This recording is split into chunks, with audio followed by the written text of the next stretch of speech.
Welcome back, everyone. President Obama's new plan to cut the deficit, including hiking taxes on the wealthy or the fortunate. But many say that is not the answer. Joining us right now is a man who managed to close 2 budget shortfalls as governor of Virginia without raising taxes. His approval is now 66%.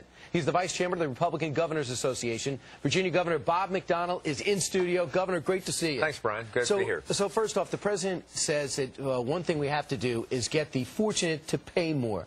What has been your experience with doing that? Do the fortunate or the higher income earners have it too easy?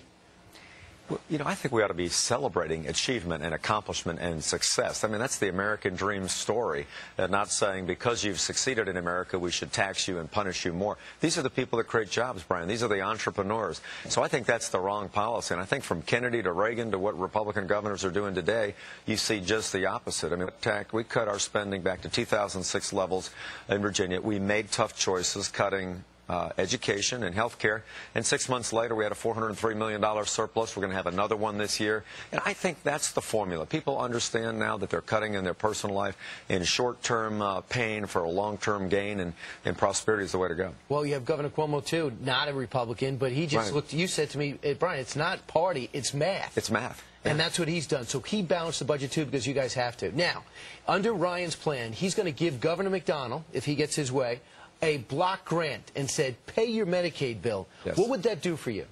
Well, that would be terrific. About 21 of us governors, all Republicans, sent a letter to the President and Congressman Ryan a while back and asked for this. I think it's terrific because Medicaid is really out of control. 1,600% growth in Virginia over the last 27 years. That's before Obamacare. It's going to be another $2 billion over Obamacare with Obamacare over the next 10 years. So this gives us the ability, the flexibility to manage our own programs without federal bureaucracy, and it will save the federal government money, and we'll run better programs. So let me talk about some other governors, Republican governors, that are being labeled extreme by the Democratic Governors Association, like, for example, Michigan, as well as in Michigan, as well as over in Ohio, Kasich. So where do you stand on that? Well, Brian, this is just the typical rhetoric. If you make the tough choices and you have the guts to look the people in the eye and say, we can't continue this level of spending, it's an immoral and unsustainable level of debt and spending, we got to make tough choices. This is the action. I think it doesn't help it. We need to work together. Republicans and Democrats in Congress got us this deficit. Right. We got to work together to get it down. When you see the unions react like the way they have, do you say to yourself at all, maybe we overreached?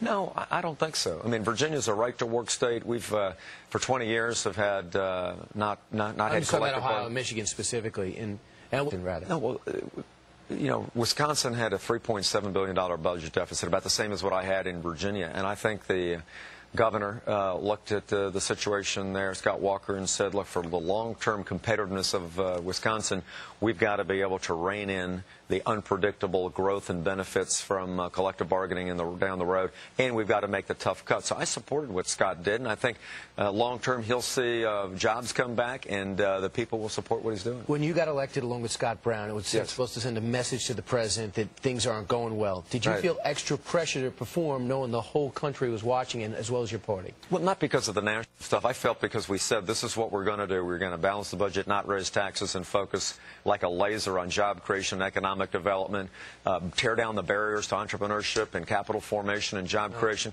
And it's worked. We got the 3rd lowest unemployment rate now east of the Mississippi. Jobs are coming back. Right. Congratulations. Okay, Brian. Governor, great great to see you in person. Thanks. Back in